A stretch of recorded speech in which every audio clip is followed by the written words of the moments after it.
धन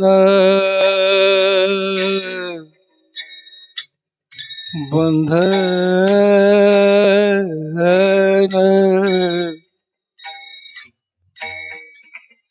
ये रे ना जनता दारा हरे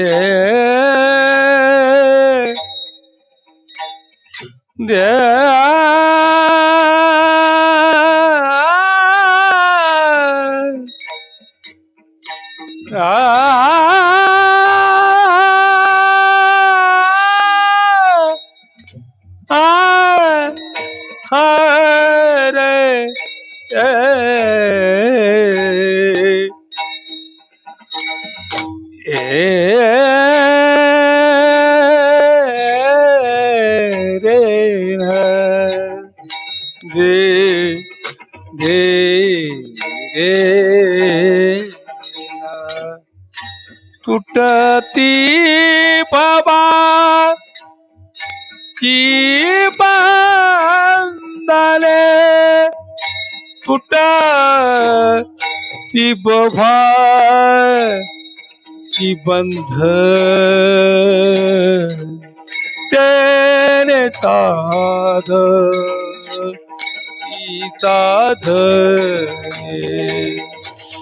तेने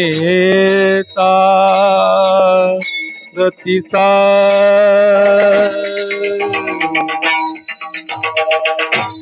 तुटती भवाची बंधने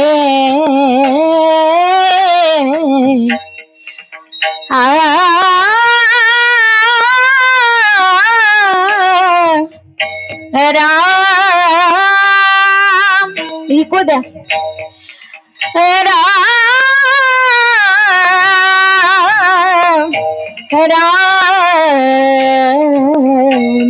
राम विकुदे महाराजाचा आवाज ऐकला रे त्याला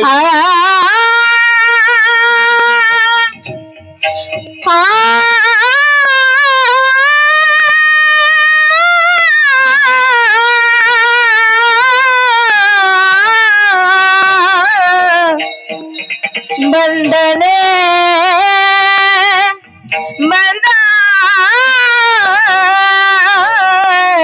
बंधने राम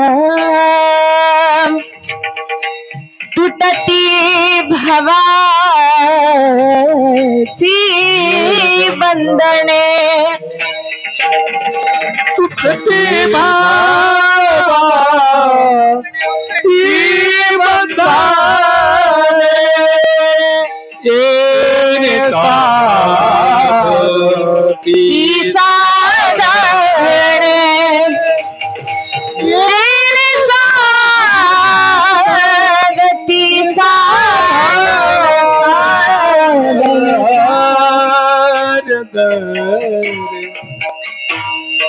विठ्ठल ठाला विठ्ठला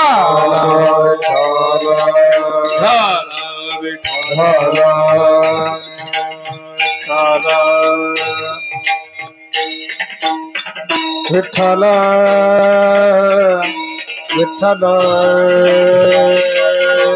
ठाला ठाला ठाला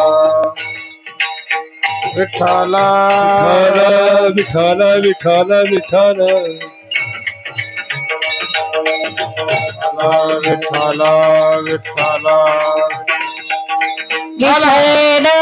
काय वाजवा विठ्ठल कुंडली कवरला हरी विठ्ठल ज्ञानदेव तुकाराम पंढरीनाथ भगवान की जय माऊली ज्ञानेश्वर महाराज की जय विठ्ठल विठ्ठल विठ्ठल विठ्ठल विठ्ठल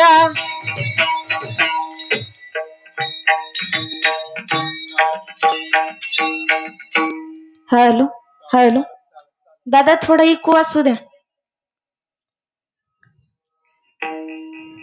हरिप्राप्तीसी उपाय कमी करा जरा. धरावे संतांचे ते पाय, तेने साधती साधने, तुटती भवाची बंधने. संता विना प्राप्ती नाही, संता विना प्राप्ती नाही. ऐसे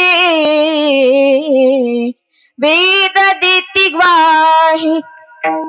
एका जनार्दनी संत पूर्ण करीती मनोरथ, तेने साधती साधने, तुटती भवाची बंधने. विठ्ठल विठ्ठल विठ्ठल विठ्ठल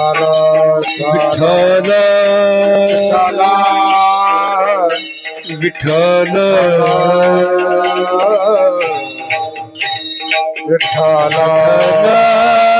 विठ्ठल विठ्ठल विठ्ठल विठ्ठल विठ्ठल. कुंडली कवरला हरी विठ्ठल, ज्ञानदेव तुकाराम. विठ्ठल विठ्ठल विठ्ठल विठ्ठल विठ्ठल.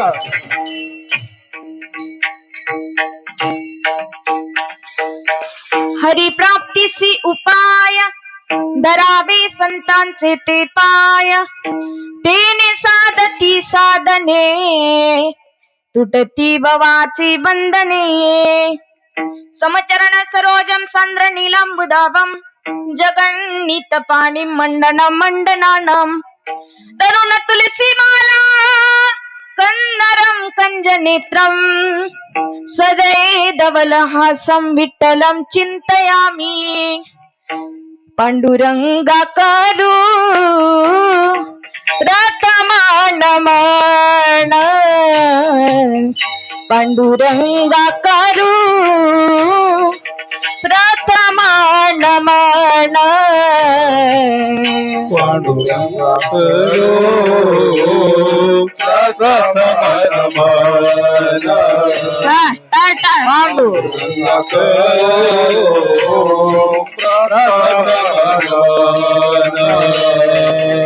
पांडुरंगाकरू प्रथमानमन, पांडुरंगाकरू प्रथमानमन. पांडुरंगाकरू प्रथमानमन, पांडुरंगाकरू प्रथमानमन. दुसरे चरण संतांची,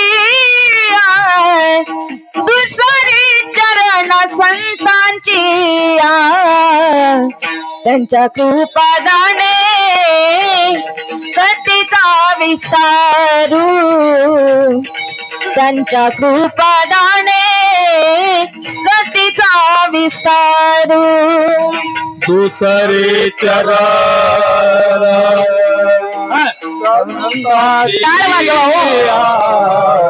दुसरे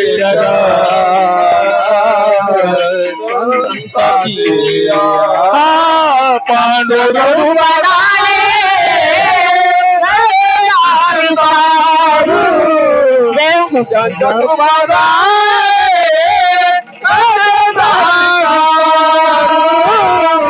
पांडुरंगाकरू प्रथम नमन, दुसरे चरण संतांची, त्यांच्या कृपादाने कथेचा विस्तारू.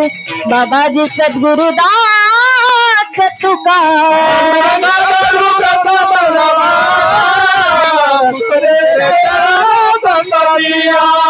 त्यांच्या कृपादाने कथेचा विस्तारू. बाबाजी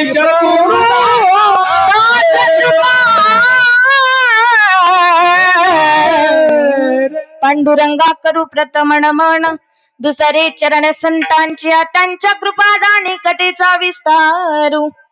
बाबाजी सद्गुरु दास तुका मनोजवं मारुत तुल्य वेगम जितेंद्रियं बुद्धिमता वरिष्ठम वातात्मजं वानरयूत मुख्यम श्रीरामदूतं शरणं प्रपद्ये. जयांची केल्या स्मरण होय सकळ विद्येचे अधिकरण. तेची वंदू श्री चरण श्री गुरूंचे ते नमस्कारुनी आता. मस्तक हे पायावरी या वारकरी संतांच्या योंत प्रविश्य मम वाच मिमां प्रसुप्तां संजीवयत अखिल शक्तिधर स्वधाम्नां. अन्योश्च हस्तचरण श्रवणत्वगादीन् प्राणानमो भगवते पुरुषाय तुभ्यं विठ्ठल. आहा विठ्ठल विठ्ठल विठ्ठल.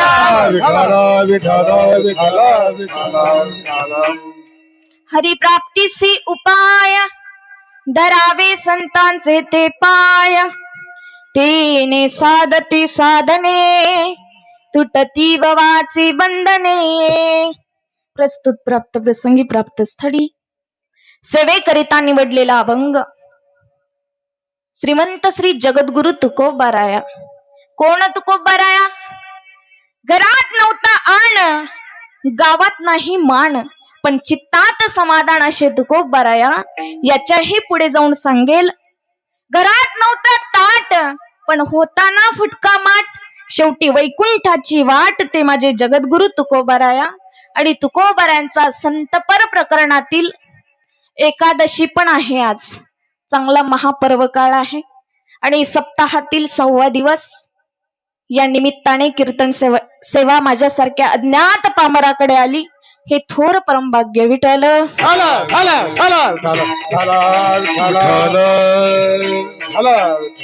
सेवेला प्रारंभ करण्यापूर्वी परिहार देणं अद्द कर्तव्य. पवित्र नाम पवित्र महादेववाडी भगवान भोलेनाथांच्या या भूमीमध्ये आपण राहतात. तुम्ही आम्ही भाग्यवान आहे. आणि महादेववाडी या गावामध्ये चालू असलेला हा अखंड हरिनाम सप्ताह तसेच ग्रंथराज ज्ञानेश्वरी पारायण सुद्धा आहे. जसं एखादं चित्र रेखाटावं. चित्र किती सुंदर असू द्याव पण चित्रामध्ये रंग भरला नाही तर त्या चित्राला शोभा येईल का? येईल का बाबा? येईल का? किती सुंदर असू द्या पण त्या चित्रामध्ये जर आपण रंग भरला तर चित्राला मात्र नक्की शोभा येईल. तसं कीर्तन किती चांगलं असू द्या पण त्यात जर वादक गायक नसतील तर रंग येईल का? नाही. तसंच आपल्या भागातील वैभव भर कीर्तनात असू द्या. रंग बरे कीर्तनात प्रेमे हरिदास नाचत. कारण आपल्याकडे वेळ थोडा आहे. कमी बॉल मध्ये जास्त विकेट काढायचे आपल्याला. जास्त रन काढायचे. तसेच आपल्या भागातील उत्कृष्ट गायनाचार्य संगीत विशारद भरत गुरुजी सुद्धा मोठ्या प्रेमाने इथे उपस्थित आहेत. त्यांचेही द्यावे तेवढे धन्यवाद. तसेच इकडे नाव परिचित नाहीत पण आता इकडे गावातील काही आता गायक असतील, वारकरी भजनी मंडळ असतील, तसेच काही बाहेर गावून आलेले आहेत. तसेच पेटी मास्तर आहेत.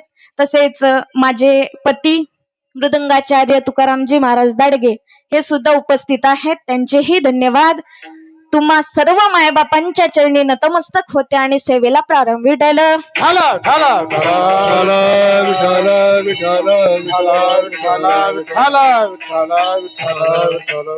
हरिप्राप्तीसी उपाय धरावे संतांचे ते पाय. तेने साधती साधने तुटती भवाची बंधने. अभंग तुकोबारायांचा. तुकोबाराय महाराज अभंगामध्ये वर्णन करतात की बाबा हरीची प्राप्ती करायची असेल तर संतांना शरण जावं लागेल अथवा संतांच्या चरणावर लोटांगण घालावं लागेल. हरिप्राप्तीसी उपाय धरावे संतांचे ते पाय. कारण महाराज सांगतात की बाबा याच्यासारखं सोपं साधन या जीवनामध्ये नाही. तेने साधती साधने. मग या साधनामुळे नेमकं होतं काय? तुटती भवाची बंधने. मग महाराज आम्हाला सांगा ज्यांना आपण शरण जातो त्या संतांची महती थोडी आम्हालाही सांगा. नेमकं त्या संतांचं अद्द कर्तव्य अथवा संतांचा अधिकार सुद्धा आम्हाला तुम्ही पटवून द्या. संताविन प्राप्ती नाही ऐसे वेद देती ग्वाही. तुकोबाराया सांगतात की बाबा संताशिवाय भगवंताची प्राप्ती नाही. आधी संतांना शरण जावं लागेल, त्यानंतर भगवंताची प्राप्ती झाल्याशिवाय राहत नाही. एका जनार्दनी संत. मग ते संत काय करतात? पूर्ण करीती मनोरथ. अभंगाचा सविस्तर आपण परिहार पाहिला. विठ्ठल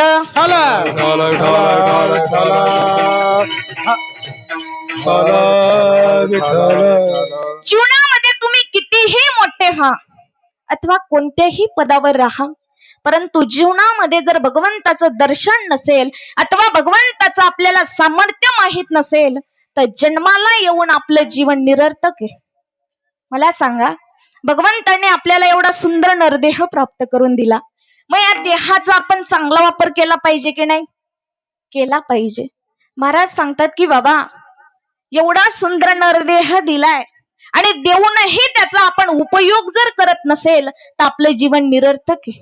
महाराजांनी उदाहरण दिलं. महाराज म्हणतात पंची पंख बिना हस्ती दंत बिना नारी पुरुष बिना सुमिरन कर रे मना तेरी बीती उमर हरिनाम बिना. महाराजांनी सांगितलं, एक उदाहरण दिलं. महाराज म्हणतात पंची पंख विना. पक्ष सुंदर आहे, पक्षाला पंखही आहेत, पण त्या पंखाने जर त्या पक्षाला उडता येत नसेल तर त्याचं जीवन कसे? बोला पटकन. बोलणारे श्रोते आवडतात. कसे? निरर्थक आहे. अगदी त्याप्रमाणे जन्माला येऊन जर भगवंत माहित नसेल तर आपलं जीवन सुद्धा निरर्थक आहे. विठ्ठल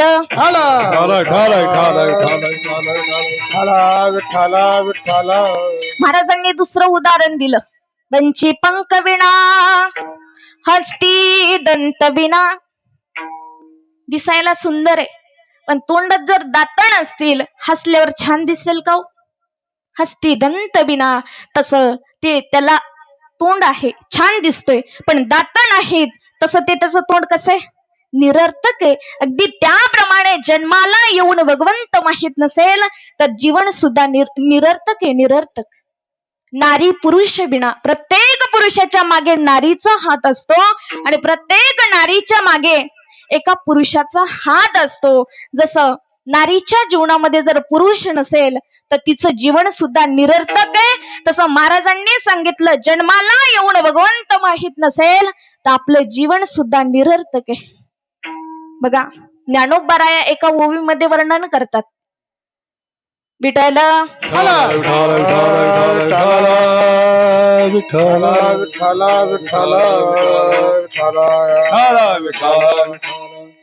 ज्ञानोबारायाने सांगितलं की बाबा शेळीला स्तन असतात, तिच्या गळ्याला गाठी असतात, पण त्या गाठीचा त्या पिल्लाला काही उपयोग होतो का? का स्तन झालिया गळा शेळिया जैसे. त्या तिच्या गळ्याला स्तन असतात, पण त्या स्तनाचा उपयोग त्या लेकरांना होत नाही अथवा पिलांना होत नाही. अगदी त्याप्रमाणे तिचे ते स्तन कसे आहेत? निरर्थक आहेत. तसं महाराजांनी सांगितलं की बाबा जन्माला येऊन भगवंत माहित नसेल ना तर आपलं जीवन सुद्धा अगदी निरर्थक आहे. विठ्ठल मग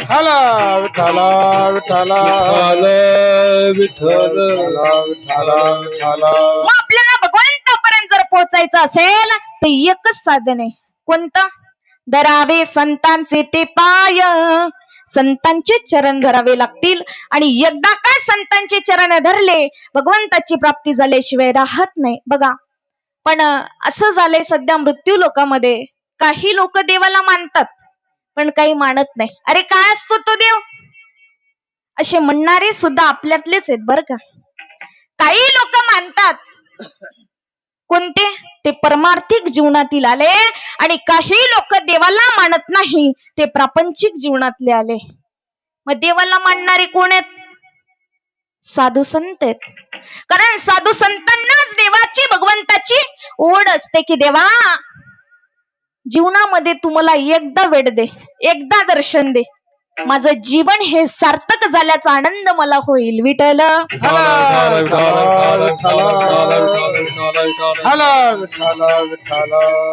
तुकोबराया म्हणतात ना, भेटीला गे पंढरी नाता, जीवा लागली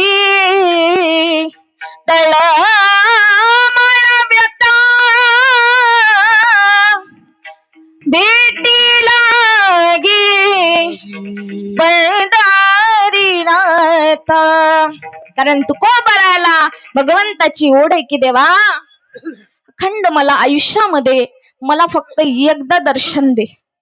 बघा, प्रत्येक जीव आईच्या उदरामध्ये जेव्हा असतो ना, तेव्हा भगवंताला एकच प्रार्थना करतो, देवा एकदा जन्माला घाल, तुझंच नाम घे. पण एकदा का जन्माला आला, पुन्हा त्याच्या मागे कबीरदासजी एका दोह्यामध्ये वर्णन करतात, खूप गोड वर्णन करतात. काय म्हणतात? अब तुमा कब स्मरोगे राम, अब तुमा कब स्मरोगे राम.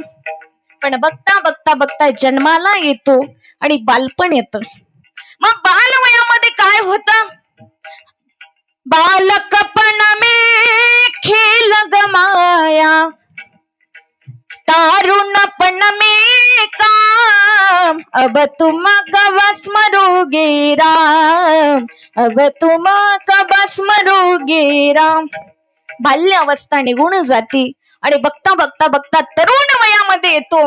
पण तरुणपणामध्ये त्याच्या मागे कामे लागतात. त्या कामामुळं त्याला भगवंत आठवत नाही अथवा भगवंताचं नाम मुखामध्ये येत नाही. परंतु बघता बघता बघता आता म्हातारा होतो, म्हणजे वृद्ध वयामध्ये येतो. बूढ़ेपन में कापन लागा, निकल गया अवसान, अब तुम कब स्मरोगे राम, अब तुम कब स्मरोगे राम. पण बघता बघता बघता तू आता सरणावर जातो, पण मुखात देवाचं नाम येतं का? बोला ना पटकन. बाबा बाबा झोपले वाटतं. बाबा आता तुम्ही वृद्ध वयामध्ये आलात, कितीदा देवाचं नाव घेतले हो? नाही. आम्ही सरणावर जातो पण देवाचं नाव मुखामध्ये घेत नाही. का? तर आपण म्हणजे प्रापंचिक जीव भगवंताला न मानणाऱ्यापैकी आहे. भगवंताला मानणारा एकच आहे, ते म्हणजे साधू संत आहेत.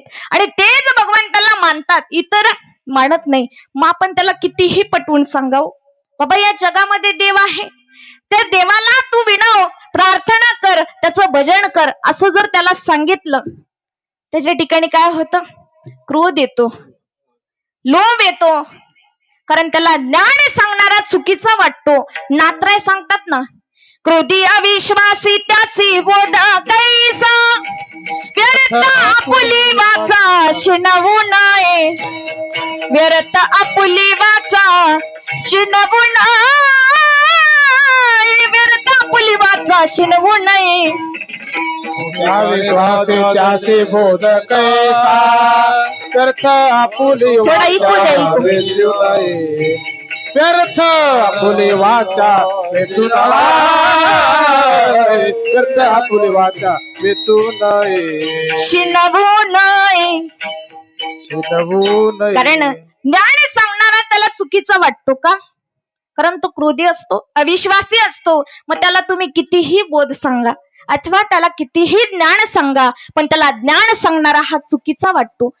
बघा नात्राय सांगतात, क्रोधी अविश्वासी त्याची बोध कैसा, व्यर्थ आपुली वाचा शिनवू नये. बाबा अशा लोकांना व्यर्थ बडबड करू नका, कारण ते क्रोधीत न ऐकणाऱ्यापैकी आहेत. माशांना कितीही ज्ञान सांगितलं ना तर ते व्यर्थ वाटतं. त्यामुळे ज्ञानोबरायास सांगतात, तुकोबरायास सांगतात, अशा लोकांना ज्ञान सांगायला जाऊ नका. कारण कलियुगामध्ये बरेच असे आहेत, चिमण्या माकडाला उपदेश करतात, पण माकड ऐकत नाही हो. बरोबर आहे की नाही? कलियुगातलं ज्याला कळलं त्यांनी हसा, ज्याला नाही कळलं त्यांनी विठ्ठल.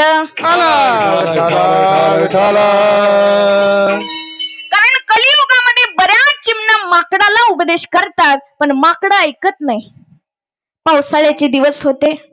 चिमणीने सांगितलं, म्हटले बाबा अरे कावळ्या घर बांध, घरट बांध, कारण तुला पुढे जाऊन भविष्यामध्ये तुला राहण्यासाठी निवारा राहील, कुठे जाण्याची पळण्याची गरज लागणार नाही, पडणार नाही म्हणे. तू स्वतःसाठी घर बांध. माकडाने काय केलं? तिचं ऐकलं का? नाही. परंतु त्या चिमणीचं घरट त्यांनी मोडून टाकलं. मग चिमणीने विचार केला, साधू संत जे सांगतात ते काही खोटं नाही. म्हणून तर नात्रे सांगतात, क्रोधी अविश्वासी त्याची बोध कैसा, व्यर्थ पुली वाचा शिणवू नये. म्हणजे ज्ञान सांगणाऱ्याला, ज्ञानवान महाराज असो अथवा ज्ञान सांगणारे संत असो, ते चुकीचे वाटतात. विठ्ठल म्हणजे हा वर्ग देवाला न मानणाऱ्यापैकी आहे, तो म्हणजे प्रापंचिक जीव. पण देवाला मानणाऱ्यापैकी जर कोण असेल तर जगामध्ये एकमेव साधू संत आहेत, आणि ते साधू संत त्या देवाला मानतात अथवा भगवंताला मानतात. म्हणून तर तुकोबारा सांगतात की बाबा भगवंतापर्यंत पोहोचायचं असेल तर एकाला शरण जा. अभंगाचं प्रथम चरण. हरी प्राप्ती उपाय, हरी प्राप्ती उपाय, हरी प्राप्ती उपाय,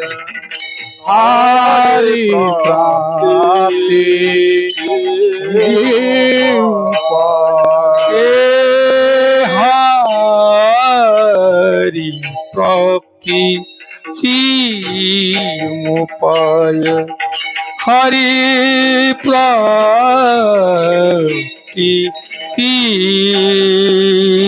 उपाय, हरी प्राप्ती उपाय, हरी प्राप्ती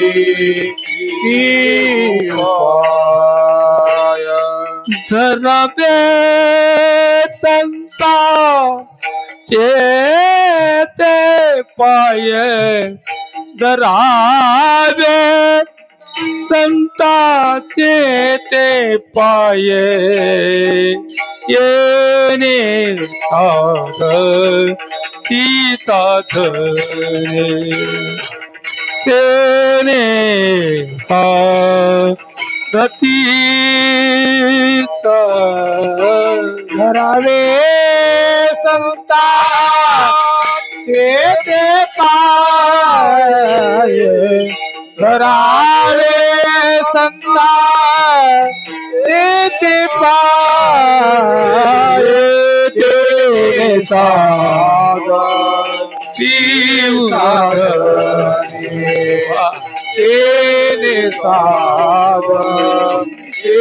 साधने, हरि प्राप्ती उपाय, करवे संता ते पाय, करवे संता ते पाय, करवे संता ते पाय, हरि प्राप्ती उपाय, करवे संता ते पाय, करवे संता ते पाय,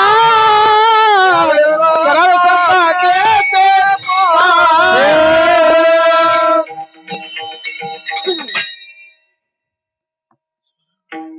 हरी प्राप्तीसी उपाय, धरावे संतांचे ते पाय. महाराज सांगतात की बाबा संतांचे चरण धरले तर भगवंताची प्राप्ती झाल्याशिवाय राहत नाही, म्हणून संतांना शरण जावं. काहो महाराज आम्हाला सांगा, देवाला शरण गेलं तर संतांची प्राप्ती होणार नाही का? महाराजांनी सांगितलं, म्हटले येड्या, अरे देव लवकर भेटेल पण संत लवकर भेटणार नाही. बहु अवघड आहे संत बेटी परी जग जेटी, करुणा केली. महाराजांनी सांगितलं की बाबा जगामध्ये देव लवकर प्राप्त होईल पण संत प्राप्त करून घेण्याकरिता जन्मोजन्मी भगवंताचं स्मरण करावं लागेल अथवा मनामध्ये कुठलीही वासना न करता भगवंताला शरण जावं लागेल, तेव्हा संत आपल्याला कुठेतरी भेटतील. मग महाराज आम्हाला सांगा, संतांनाच नेमकं का शरण जावं? का संतांना काही मोठं पद दिले का तुम्ही? महाराजांनी सांगितलं, म्हटले बाबा तू आधी संतांचा अधिकार जाणून घे. कारण संत एवढे मोठे आहेत की देवापेक्षाही संतांची भेट अवघड आहे. एवढे संत मोठे. किती मोठे आहेत सांगेल तुम्हाला. पैठण सगळ्यांना माहितीये का? महिला वर्ग पैठण. बरं, पैठण मध्ये कोण राहतं? बोला बोला पटकन.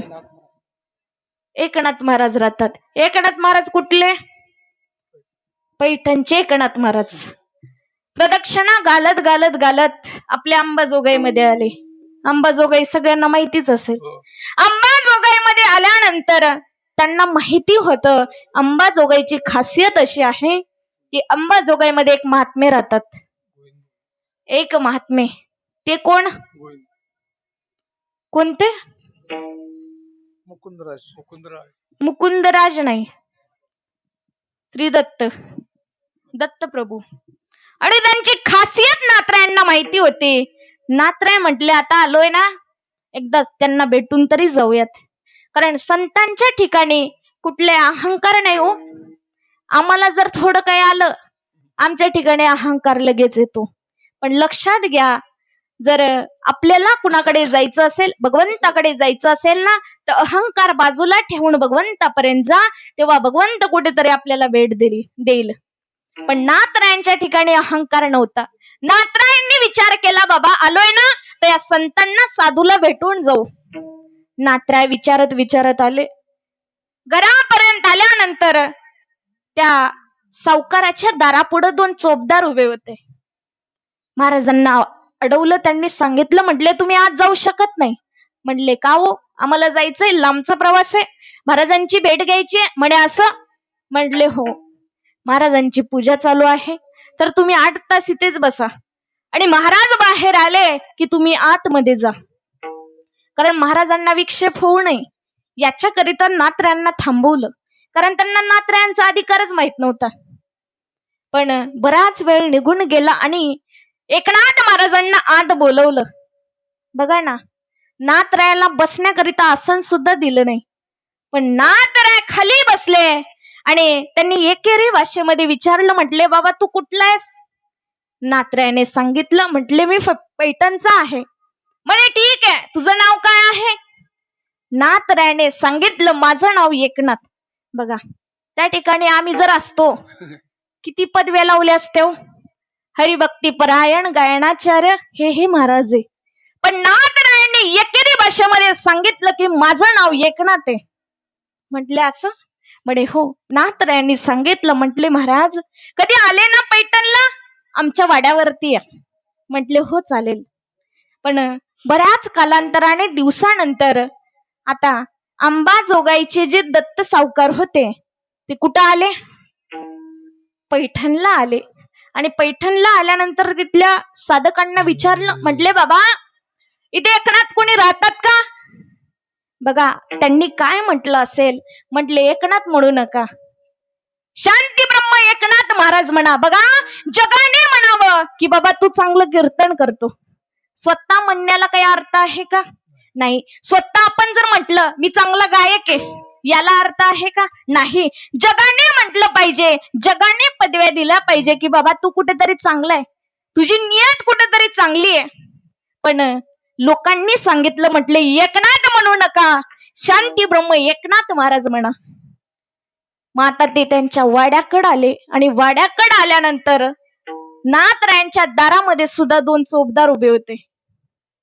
आता त्यांनी पाहिलं, पण त्याच्या ठिकाणी अहंकार होता. कशाचा? कारण त्याला देव प्रगट व्हायचा ना. एकदा पूजेला बसला की त्याला देव प्रगट व्हायचा याचा अहंकार त्याला होता.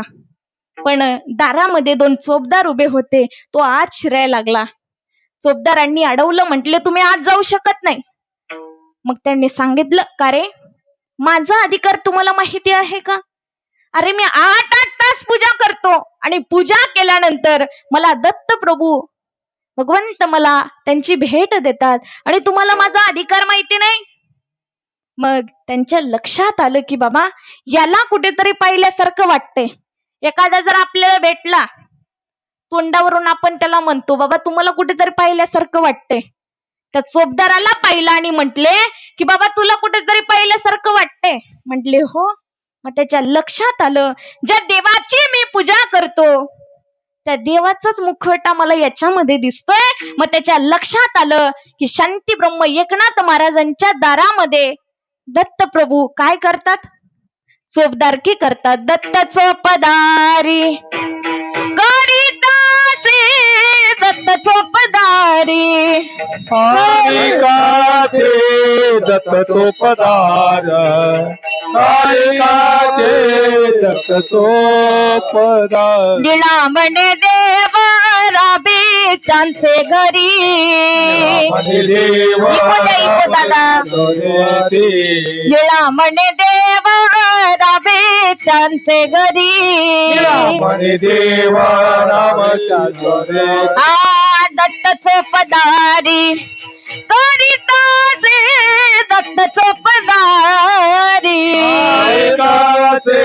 दत्त चोपदार करीतासे दत्त चोपदार.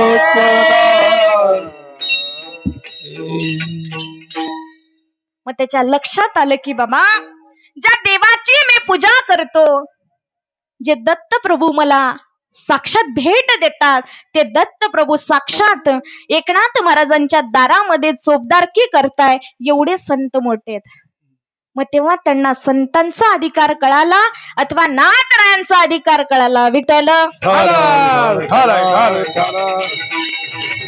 संतांचे अभंग जाणण्यापूर्वी अथवा संतांचे चरित्र ऐकण्यापूर्वी प्रत्येक जणांना संतांचा महिमा आधी जाणून घ्यावा आणि त्यानंतरच आपल्याला संत कळतील आणि संतांचा अधिकार कळेल. अधिकार तैसा करू उपदेश साहे ओझे त्यास तैसे द्यावे. महाराजांनी सांगितलं की बाबा हा संतांचा महिमा आहे आणि संतांना शरण गेलं की भगवंताची प्राप्ती निश्चित आहे. आणि भगवंताला शरण जायचं असेल तर आधी संतांना शरण जा. विठ्ठल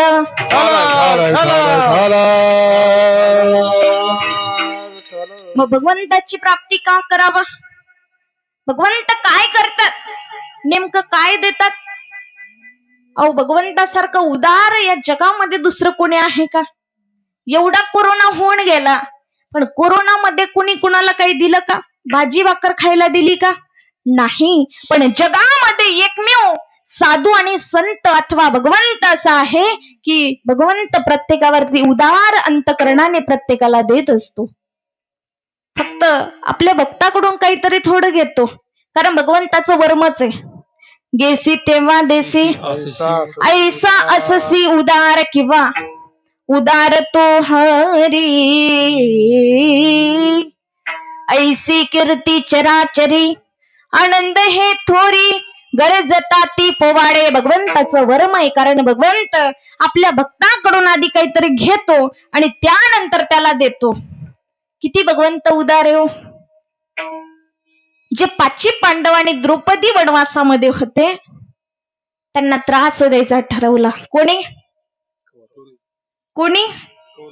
दुर्वासाने. भगवंत कस काय ठरवेल हो कुणाला त्रास द्यायचा? दुर्वासाने ठरवलं. म्हणले 5 पांडव आणि 6वी द्रौपदी हे वनवासात आहेत आणि त्यांना आता जाणार आणि इच्छा भोजन मागणार. मला सांगा त्यांच्या घरामध्ये काही होतं का? अन्नाचा कण तरी होता का खायला? नाही. पण दुर्वासाने विचार केला. रात्रीचे वाजले होते 12 आणि 12 वाजता त्या 5 पांडव आणि 6व्या द्रौपदीला त्रास द्यायचा ठरवला. आले वनवासामध्ये असणारे द्रौपदी आणि 5 पांडव यांच्या जवळ आले आणि इच्छा भोजन मागितलं. द्रौपदीने विचार केला, बाबा आपल्या घरामध्ये अन्नाचा कणही नाही, आता यांना कसं देऊ आणि माघारी पाठवावं तर त्यांचा काय होईल? अवमान होईल. याच्याकरिता त्यांना पाठवूही शकत नाही. याच्याकरिता द्रौपदीने सांगितलं, म्हटले दुर्वासा आता रात्रीचे 12 वाजले आणि 12च्या नंतर दुसरा दिवस उजाडतो. तू एक काम कर, म्हटले गंगेमध्ये जा, स्नान कर आणि तू स्नान करून आलास ना तर तुला मी इकडे इच्छा भोजन तयार करून ठेवते आणि मग नंतर तू प्राशन कर. तिकडे जे दुर्वास आणि त्यांचे शिष्य होते ते कुठं गेले? आता गंगेमध्ये स्नानाकरिता गेले. इकडे द्रौपदीनं भगवंताचा धावा केला, कारण द्रौपदीला माहिती होतं माझ्याकडे काही घरामध्ये खायला आहे का? नाही. याच्याकरिता देणारा जो कोण असेल तर भगवंत, त्या भगवंताकडे प्रार्थना केली. काय म्हणते? कोटे गुंतलासी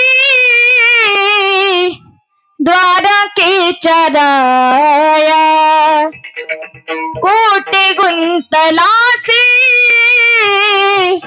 द्वारकेच्या राया. टाळ वाजवा.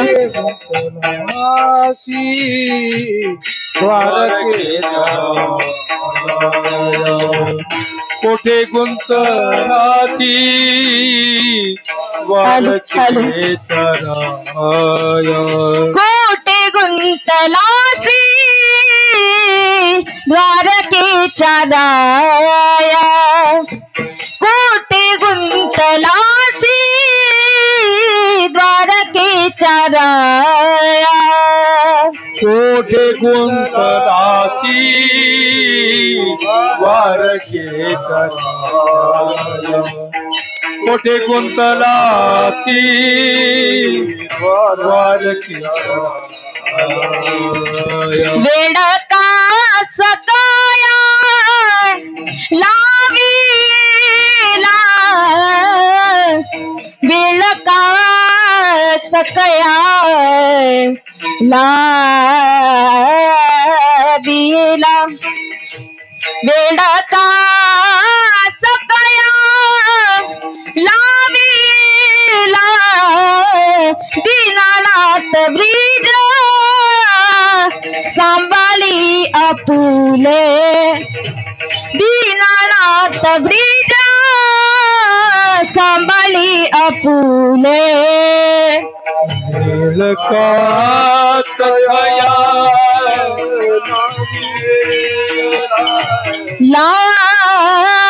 लावीला, सखया लाविला, दीनानाथ ब्रिज सांभाळी आपुले, दीनानाथ ब्रिज सांभाळी आपुले. कोटे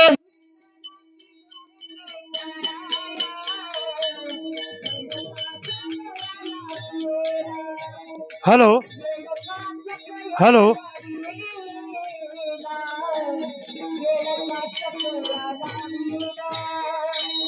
गुंतलासी द्वारकेच्या राया, कासकया लाविला, कासकया लाविला.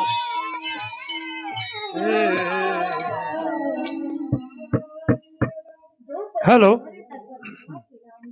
सांगितलं देवा, माझ्या हकेला तू आता धाव दे आणि गरुडाचा जसा वेग असेल ना त्या वेगापेक्षाही तू उंच भरारी घेऊन माझ्याकडे पटकन, कारण तुझा भक्त आता संकटामध्ये, आणि ज्या वेळेस एखादा जर भक्त संकटात असेल ना त्यावेळेस देवाला यावंच लागतं. कारण या जगामध्ये 3 गोष्टी फार महत्वाच्या आहेत, अथवा 3 गोष्टी आहेत त्या म्हणजे एक म्हणजे देवाला आणावं लागतं, त्याचं स्मरण करून देवाला आणावं लागतं. साधू संत या मृत्यू लोकामध्ये पाप आणि पुण्य किती होत आहे हे पाहण्यासाठी येतात आणि जीवाला आपल्या कर्मानुसार यावंच लागतं. पाप पुण्य करुणी जन्मा येतो प्राणी, नर देहा येऊनी हानी केला. महाराजांनी सांगितलं बाबा 3 गोष्टी आहेत. एक म्हणजे देवाला नामस्मरण करून आळवून आणावं लागतं. दुसरे साधू संत या धर्मावर किती अधर्म घडतोय हे पाहण्याकरिता येतात आणि जीवाला त्याच्या कर्मानुसार पाप आणि पुण्य या कर्मानुसार यावंच लागतं. विठ्ठल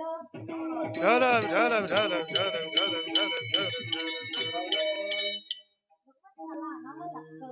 द्रौपदीने भगवंताचा धावा केला. भगवंताला बोलावलं, देवा मी संकटात आहे, भगवंत नेमकं ताटावर जेवायलाच बसले होते. रुक्मिणी आई साहेबांनी विचारलं, म्हटले देवा कुठे चालला? इतका वेळ झाला, आता तर दौऱ्यावरून आलात, आता कुठे चाललात? आता कुठला दौरा आहे? देवाने सांगितलं, म्हटले रुक्मिणी माझा भक्त आता संकटात आहे, मला जावं लागणार आहे, त्यामुळे तुम्हाला आता अडवू नको. बघा गरुडाचा वेग सुद्धा भगवंताला कमी पडला.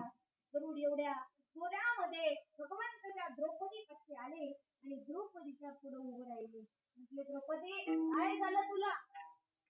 द्रौपदीने सांगितलं, म्हटले देवा पाची पांडव द्रौपदी आम्ही वनवासामध्ये आहे, पण आमच्याकडे खाण्याकरिता अन्नाचा शीत सुद्धा नाहीये, परंतु आता ध्रुवास आणि त्याचे लाखो शिष्य आता इच्छा भोजन मागण्याकरिता आले. म्हटलं त्यांना आता काय देऊ? मग देवाने सांगितलं, म्हटले द्रौपदी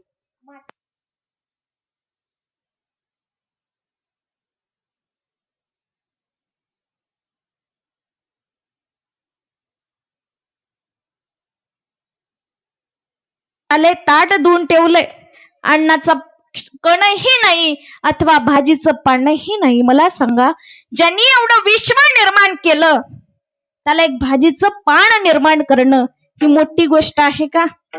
भगवंताने त्या ताटाला आधीच भाजीचं पान निर्माण केलेलं होतं, कारण भगवंताशिवाय वृक्षाचं पानही हलत नाही. वृक्षाचे पान हले ज्याची सत्ता राहिली अनंता, मग कोटे किंवा तुझी या सत्तेने वेदासी बोलाने, सूर्यासी चालणे तुझी या बळे, ऐसा तू समर्थ ब्रह्मांडाचा धनी, वर्म हे जाणोनी तिन्ही लोका. सांगितलं की बाबा जो भगवंत ब्रह्मांडाची निर्मिती करतो त्याला एक भाजीचं पान निर्माण करणं शक्य आहे का? नाही. पण द्रौपदीनं त्या ताटाला पाहिलं, एक भाजीचं पान दिसलं, ते भाजीचं पान घेतलं आणि भगवंताच्या हातामध्ये दिलं. भगवंताने प्राशन केलं आणि आनंदाचा तृप्तीचा ढेकर दिला. तिकडे जे द्रुवास आणि त्यांचे लाखो शिष्य होते ना, त्यांना इच्छा भोजन प्राप्त करून दिलं. कशाची ताकद आहे वही? बोला पटकन, कशाची ताकद आहे? भगवंताच्या नामाची. अथवा भगवंताला दुसरं काही लागत नाही, फक्त भक्ताने भावयुक्त भगवंताचं स्मरण केलं ना, एवढंच भगवंताला बस, याच्या व्यतिरिक्त दुसरं काही लागत नाही. भाव बळे आकले एरवी नाकळे, करतळी आवळे तैसा हरी. हरीला अकळण्याकरिता एकाचीच गरज आहे, भाव. मनामध्ये शुद्ध अंतकरणामध्ये जर भाव असेल तर भगवंत आकळल्या जातो. विठ्ठल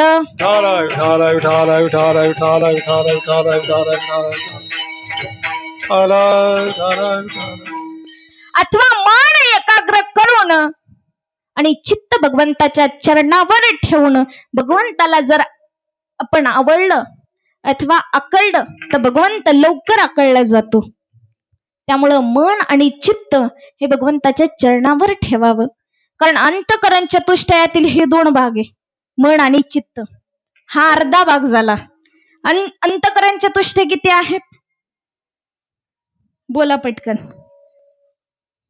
पंचीकरणवाले नाहीत का? बरं असू द्या. अंतकरण चतुष्टय याचे 4 भाग आहेत. एक मन, दुसरा बुद्धी, तिसरा चित्त आणि चौथा अहंकार. मनाची देवता कोण असेल तर चंद्रमाय. मग या मनाचं काम काय आहे?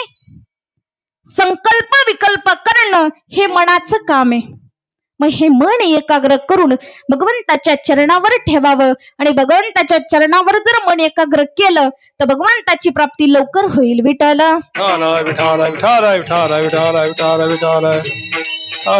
पण आपलं मन एवढं चंचल आहे, एवढं चपळ आहे. आपण कीर्तनामध्ये बसलो पण घरी कुलूप लावले का नाही, तिकडे आपलं मन पळतं, कारण एवढं मन चंचल आणि चपळ आहे. बहुत चंचल चपळ जाता येता नलगे वेळ. सुभाषितकार सांगतात, चंचलम हि मन कृष्ण प्रमादी बलवत दृढम तस्याहम निग्रहम म्हणणे वायुरेव सुदुष्करम. चंचलम हि मन कृष्ण एवढं चंचल आहे किती चंचल आहे. मर्कटस्य सुरापानम तस्य रुची कदशनम तन्मध्ये भूत संचारो यदवा तदवा भविष्यती. एवढं चंचल आहे. किती? मर्कटस्य सुरापानम. माकड किती चंचल असतो, किती चंचल असतं आपल्याला माहितीये. पण त्या माकडाला जर आपण सुरापानम जर दारू पाजली किती चंचल होईल. मर्कटस्य सुरापानम तस्य रुची कदंशनम. आणि त्या दारू पिलेल्या अवस्थेमध्ये त्याला विंचवाने दंश केला किती चंचल होईल. तस्य रुची कदंशनम तन्मध्ये भूत संचारो. आणि त्या अवस्थेमध्ये त्याच्या अंगात जर भूत शिरलं तर किती चंचल होईल. मग एवढं चंचल असणारं मन क्षणामध्ये इथं बसलं तर घरी जातं, घरी बसलं तर इथं. म्हणजे मन एकाग्र राहतं का? नाही. कारण या मनाचं काम काय आहे तर संकल्प विकल्प करणं हा मनाचं काम आहे. अंतःकरण चतुष्टयातील एक भाग. विठ्ठल आता दुसरा भाग आहे बुद्धीचा. आणि या बुद्धीची देवता जर कोण असेल तर ब्रह्मदेव आहे. सारखे चेहरे दिसतात का सगळ्यांचे? एखादा आहे का डबल? बघा त्या ब्रह्मदेवानं किती विचारपूर्वक सगळ्यांचे चेहरे बनवले. कुणीतरी सारखा दिसतो का? नाही. प्रत्येकाच्या वर्णामध्ये काहीतरी भेद आहे. मग बुद्धीची देवता असणारे ब्रह्मदेव, या ब्रह्मदेवाला ही सृष्टी निर्माण करण्याकरिता किती दिवस लागले असतील. मग या बुद्धीचं काम काय आहे? निश्चय करणं. हे बुद्धीचं काम आहे. आपण काय करतो? निश्चय करतो. कारण जगामध्ये एकाच बुद्धीचे प्रकार नाही बरं का. शेणकी बुद्धी, सडकी बुद्धी अथवा विपरीत बुद्धी. बरं, या शेणक्या बुद्धीचं काम काय आहे? गौरीला जर आपण आग लावली, आग पेटवली, ती कसं एकदाच पेट घेते का? नाही. ती धुपत धुपत पेट घेते. तसं काही धुपत धुपत पेट घेणारे बुद्धीचे लोक असतात. शेणकी बुद्धी. विपरीत बुद्धी, विपरीत बुद्धी. बघा आमचे गुरुजी आम्हाला एक दृष्टांत सांगायचे. विपरीत बुद्धीचे लोक कसे असतात. एक ब्राह्मण होता, एवढा विद्वान होता, एवढा विद्वान होता. त्याने काय पिलं तर सुरापानम, दारू पिली. आणि त्या अवस्थेमध्ये तो म्हणू लागला की बाबा मी एक शूद्र आहे, मी एक वैश्य आहे, त्यामुळे तुम्ही मला भजू नका. म्हटले महाराज ब्राह्मण आहे तुम्ही असं काय बोलताय? तुमच्यासारखं विद्वान आहे आपल्या भागामध्ये दुसरं कोणी नाही. तो स्वतःला म्हणायचा मी शूद्र आहे, मी वैश्य आहे. पण आता दारू आता उतरवायची म्हटल्यानंतर ज्याचे पितात त्यांच्या बायकांना माहित असेल कशी उतरवायची. त्यांच्या मित्राने काय केलं, तूप असतं ना तूप, ते तूपही पाजलं आणि दह्यामध्ये साखर टाकली आणि दही दिलं खायला. त्याची थोड्या वेळानंतर उतरली. उतरल्यानंतर विचारलं का रे वैश्या शूद्रा इथे कस काय आला तू? ते म्हटले अरे एवढा मोठा ब्राह्मण आहे, विद्वान आहे, तुम्ही मला वैश्य म्हणताय, शूद्र म्हणताय, तुमची काय औकात आहे का? त्याने सांगितलं अरे तू तर म्हणत होता मी शूद्र आहे, मी वैश्य. मग त्याच्या लक्षात आलं की मी दारू पिली, भांग पिली, या नशेमध्ये मला विपरीत बुद्धी झाली आणि या बुद्धीमुळे मी स्वतःला विसरलो. म्हणजे मी वैश्य म्हणू लागलो, शूद्र म्हणू लागलो, अथवा त्याच्या स्वस्वरूपाचं त्याला अज्ञान झालं. कशामुळे? विपरीत बुद्धीमुळे.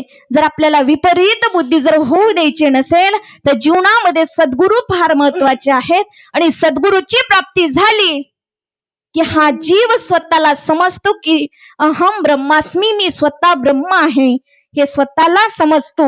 अथवा त्याला त्या बुद्धीचं अथवा त्याला त्याच्या स्वस्वरूपाचं ज्ञान होतं. विठ्ठल झोपा येतात का तुम्हाला? आता तुम्हाला काय लागतं हे नेमकं आम्हाला कळणं गेले. हा वेदांत आहे बरं का, थोडं डोक्यावून जाईल. कारण हा अंतःकरण चतुष्टयातील दुसरा भाग आहे बुद्धीचा, तिसरा चित्ताचा. आणि ते चित्त भगवंताच्या चरणावर ठेवलं तर भगवंत लवकर आपल्याला प्राप्त होतो. महाराजांनी सांगितलं की बाबा याच्यासारखं दुसरं सोपं साधन नाही. भगवंताला अडवायचं असेल ना, एकच साधने धरावे संतांचे ते पाय म्हणून महाराज म्हणतात. महाराजांनी सांगितलं अभंगाच्या दुसऱ्या चरणामध्ये साधती साधना तेने साधती साधन ओ तेने साधती साधना तेने साधती साधन तेने साधती साधन तेने साधती साधन तेने साधती साधना तेने साधती साधन तेने साधती साधन तुटती भवाची बंधन तेने साधती साधन तुटती भवाची बंधन तुटती भवाची बंधन तुटती भवाची बंधन तुटती भवाची बंधन तिने साधती साधना तेने साधती साधन ओ तेने साधती साधना तेने साधती साधन तेने भवाचे बंधन तुटती भवाची बंधन तेने साधती साधन तुटती भवाची बंधन तुटती भवाची बंधन तुटती भवाची बंधन तेने साधती साधना तेने साधती साधना साधन तेने साधती साधना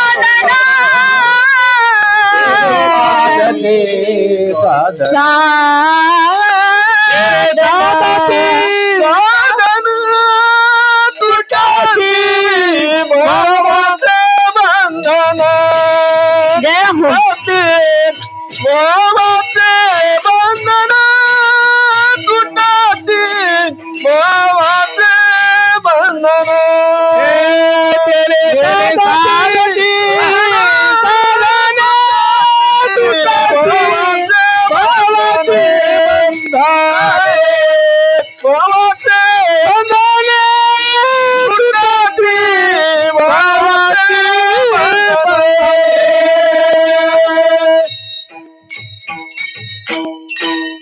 तेने साधती साधने तुटती भवाची बंधने. तुकोबाराय सांगतात भगवंतापर्यंत पोहोचायचं असेल तर एकमेव साधन जर काय असेल तर संतांना शरण जावं आणि संतांना शरण जाण्याकरिता मन एकाग्र करावं अथवा बुद्धी भगवंताच्या चरणावर ठेवावी अथवा चित्त भगवंताच्या चरणावर ठेवावं आणि अहंकार बाजूला ठेवावा. बरं, चित्ताची देवता कोण आहे? चित्ताची भगवान विष्णू हे चित्ताची देवता आहे. बरं, या चित्ताचं काम काय आहे? चिंतन करणं अथवा चिंता करणं हे या चित्ताचं काम आहे. पण बऱ्याचदा आपण प्रापंचिक जर जगामध्ये येऊन पाहिलो तर प्रत्येकाच्या जीवनामध्ये जन्माला आल्यापासून मृत्यूपर्यंत चिंता आहे आणि ही चिंता मनुष्याला स्वर्णावर जाईपर्यंत जाती का हो? नाही. कशी चिंता आहे आपल्याला? संतती प्राप्त होईल का नाही याची चिंता. बरं, ती प्राप्त झाली त्यानंतर शाळेत जाईल का नाही याची चिंता. शाळेत गेला शिकल का नाही याची चिंता. कारण एक असं शाळेच्या गाभाऱ्यामध्ये बसलं होतं. शिपायाने सांगितलं, म्हटले बाबा एवढे सुंदर शिकवतात शिक्षक, जा वर्गामध्ये जाऊन बस. त्याने सांगितलं, म्हटले शिकून काय आहे नेमकं?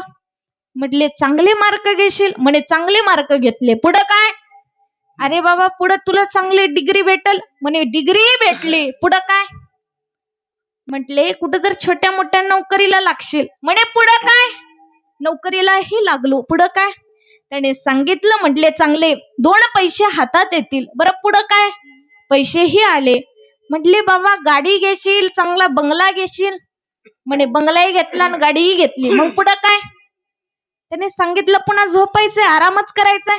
तो म्हटला एवढी वणवण करण्यापेक्षा आताही झोपलोय आणि नंतरही काय करायचंय? म्हणजे असे लेकरं शिकतील का नाही याची चिंता आहे. बाप सणई शिकत होता, तो रिटायर झाला आता, पण बापाने सांगितलं आता माझ्या मुलाला सणई शिकवायची. तो म्हटला बाबा सगळं काही करल पण सणई शिकणार नाही. त्याला आडवं पाडलं, त्याच्या तोंडामध्ये सणई घातली आणि म्हटला त्याच्यामध्ये फुक. तो म्हटला सणई तोंडात घालायचं काम बाबा तुमचं आहे, पण त्यात फुकायचं का नाही माझ्या हातात आहे. म्हणजे असे लेकरं शिकतील का नाही ही माय बापाला एक चिंताच आहे. बरोबर आहे का नाही? त्यानंतर ते शिकले. पुढे मोठे झाल्यानंतर त्याला चांगली पत्नी कोणी देईल का नाही, म्हणजे बायको, याची चिंता. आणि ती चांगली निघल का नाही याची ही चिंता. पुढे संतती होईल का नाही असं चालू द्यायचं का आपण? बघा जन्माला आल्यापासून मृत्यूपर्यंत प्रत्येक जीवाला चिंता आहे, चिंता. आणि ती चिंता सरणावर गेल्याशिवाय चिंता जळणार नाही बरं का. तसं चिंता जर करायची असेल तर अशी चिंता करू नका. कारण साधू संतांना जर चिंता कशाची होती बघा, ज्ञानोबाराय सांगतात काही हे बिरडे फिटेल ओवीमध्ये बरं का, ज्ञानेश्वरीमध्ये, काही तो स्वामी भेटेल योगाहुनी वडील निमिष माने, काही हे बिरडे फिटेल. जसं एखादं गाईचं वासरू गोट्यात बांधलेलं असू द्या, जर त्याची आई चरायला जर वनामध्ये गेलेली असेल तर त्या वासराला काय वाटतं? कधी माझं बिरड सुटल आणि मी माझ्या आईचं दूध कधी पेल असं त्या वासराला होतं. काही हे बिरडे फिटेल. तसं साधू संतांच्या जीवनामध्ये तसं साधूंनाही वाटतं की बाबा मला भगवंत कधी भेटेल, काही तो भगवंत भेटेल किंवा काही हे बिरडे फिटेल, काही तो स्वामी भेटेल, कधी मला भगवंत भेटेल, असं साधू संतांच्या जीवनातली चिंता आहे. मग चिंता परमार्थाची करावी का प्रपंचाची करावी? बोला पटकन. चिंता कशाची करावी? अरे जे साधनामुळे आपल्या जीवनाचा उद्धार होत असेल त्याची चिंता माणसाने करावं, अथवा निरर्थक चिंता प्रत्येक जीवानं करू नये. मग चिंता कशाची करायची? काही तो स्वामी भेटेल, भगवंत मला कधी भेट देईल याची चिंता प्रत्येक मनुष्यानं करावं. विठ्ठल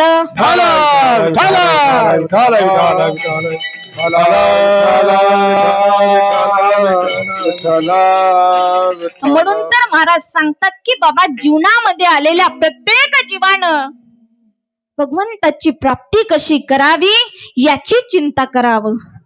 मग महाराज भगवंताला भेटण्याकरिता सोपं साधन, धरावे संतांचे ते पाय, याच्यासारखं दुसरं सोपं साधन नाही. तेने साधती साधने.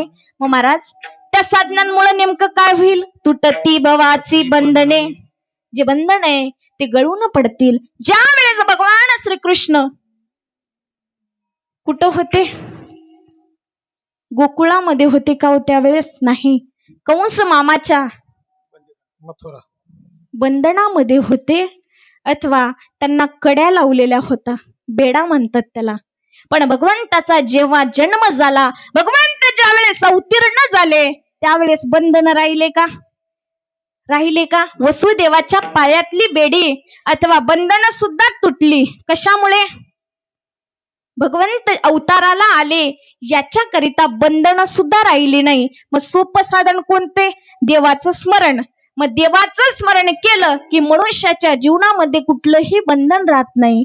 तेने साधती साधने तुटती भवाची बंधने. मग प्रत्येक मनुष्याच्या जीवनामध्ये बंधन असतात, मग कुठलीही असो. पण त्या बंधनापासून जर निवृत्त व्हायचं असेल तर एकमेव साधन हरिप्राप्तीची उपाय, हरीची प्राप्ती करावं. मग महाराज आम्हाला सांगा, हरीपर्यंत पोहोचायचंय, याच्यापेक्षा दुसरं सोपं साधन नाही का? महाराजांनी सांगितलं की बाबा दुसरं साधन नाही, पण एक आहे अभंगाचं तिसरं चरण. संताविन प्राप्ती नाही, संताविन प्राप्ती नाही, संताविन प्राप्ती नाही, संताविन प्राप्ती नाही, संताविन प्राप्ती नाही, प्राप्ती नाही, संताविन प्राप्ती नाही, नाही प्राप्ती नाही, संताविन प्राप्ती नाही. ऐसे वेद दे ती काही, ऐसे वेद देती ग्वाही, ग्वाही, ग्वाही, तेने साधती साधन, साधन, तेने साधती साधन, साधन. देतो ग्वाही, ये हलवा वायर हो.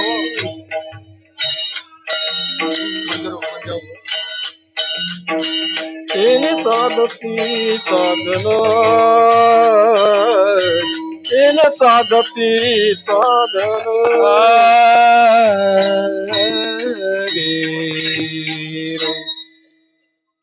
संताविन प्राप्ती नाही, ऐसे वेद देती ग्वाही. तुकोबाराय सांगतात, वेद सुद्धा सांगतात की बाबा संतांशिवाय भगवंताची प्राप्ती नाही, संताविन प्राप्ती नाही, ऐसे वेद देती ग्वाही. वेद सुद्धा ग्वाही देऊन सांगतात की बाबा संताशिवाय भगवंताची प्राप्ती नाही, म्हणून संतांना शरण जावं, अथवा संतांना शरण गेलं भगवंताची प्राप्ती झाल्याशिवाय राहत नाही. पण प्रत्येक जणानं भगवंताला आपल्या हृदयामध्ये आधी अळवलं पाहिजे, आणि भगवंताला आपल्या हृदयामध्ये जर अळवलं अथवा आकळलं तर भगवंत आपल्याला लवकर भेट दिल्याशिवाय राहणार नाही. बरोबर आहे की नाही? बरं, आपल्या हृदयामध्ये कोण्या कोण्या भक्तांनी देवाला साठवलं, कोण्या कोण्या देवाने हृदयामध्ये देवाला आकळलं?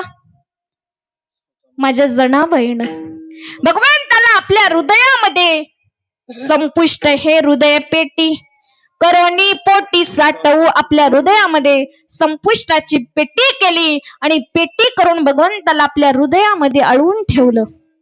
हृदय बंदी खाना केला आता विठ्ठल कोंडीला,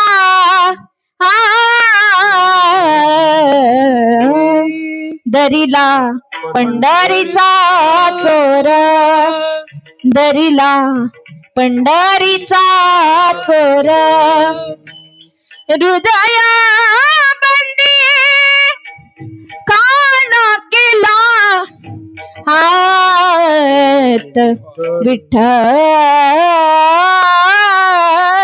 कोंडीला, कोंडीला हा राम. म्हणजे माझ्या जनाबाईने भगवंताला आपल्या हृदयामध्ये साठवलं. बरं, आणखीन कोणी साठवलं? श्रीराम जानकी बेटे हैं मेरे सीने में, श्रीराम जानकी बेटे हैं मेरे सीने में, श्रीराम जानकी मेरे सीने में, श्रीराम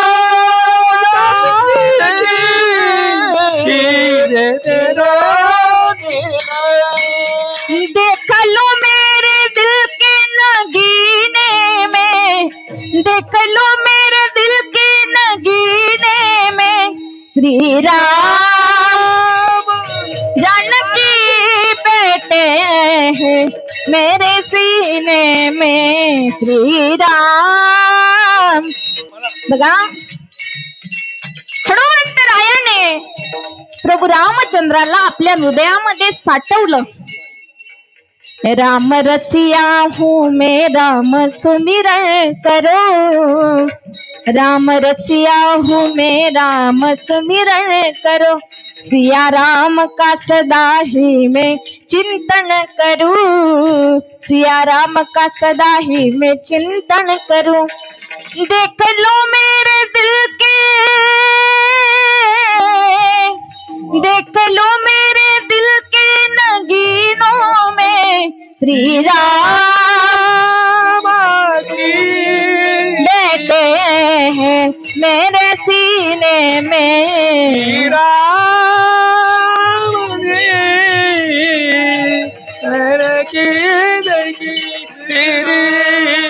हनुमंतरायाने राम रस पिऊन अनेक भक्तांना अथवा अनेक साधू संतांना दाखवून दिलं की बाबा भगवंताच्या स्मरणानं आपल्या हृदयामध्ये भगवंताला साठवता येतं. आणि हनुमंतरायाने आपली छाती फाडली आणि प्रभू रामचंद्राला आपल्या हृदयामध्ये साठवलेलं दाखवलं. फाड़ सीना है सबको दिखला दिया, फाड़ सीना है सबको दिखला दिया, भक्ति में मस्ती है ये सब दिखला दिया, भक्ति में मस्ती है सब दिखला दिया. सच्चा भक्ति है इनसे मींदे में, सच्चा भक्ति है इसमें मींदे में, श्री राम जानकी बैठे हैं मेरे सीने में, श्री राम जानकी बैठे हैं मेरे सीने में. आणि दुसऱ्यांदा जर कोणत्या भक्तांना हनुमंतरायानं त्या प्रभू रामचंद्राला आपल्या हृदयामध्ये साठवलं, याच्याही पुढे जाऊन सांगील सावतामाळी काय काम होतं त्यांचं.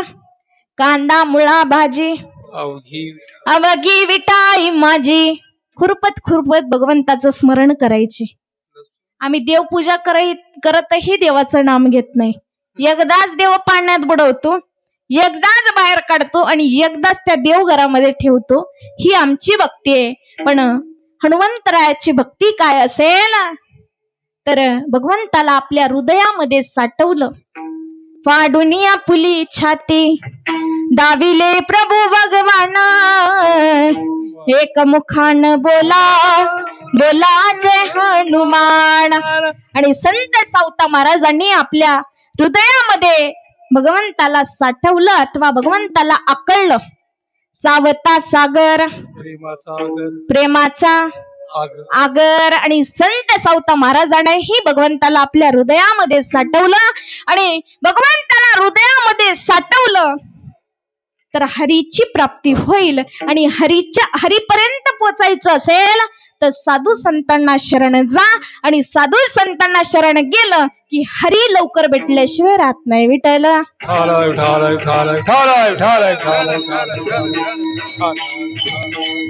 म्हणून तर महाराज सांगतात की संताविन प्राप्ती नाही, ऐसे वेद देती ग्वाही. वेद सुद्धा ग्वाही देऊन सांगतात की बाबा या जगामध्ये संतांशिवाय भगवंतापर्यंत पोहोचू शकत नाही. एकदा सगळ्यांनी हात वरी करा.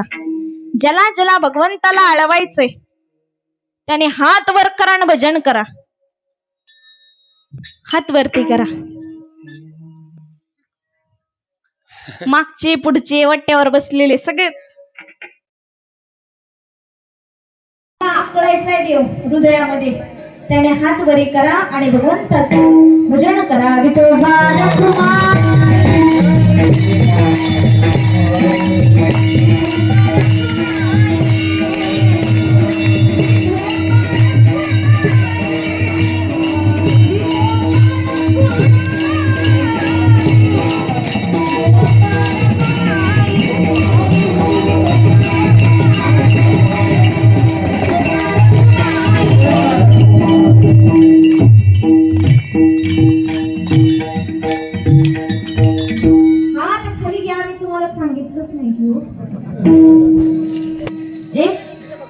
भजन करा. याच्यासाठी आम्हाला सांगावं लागतं भजन करा भजन करा.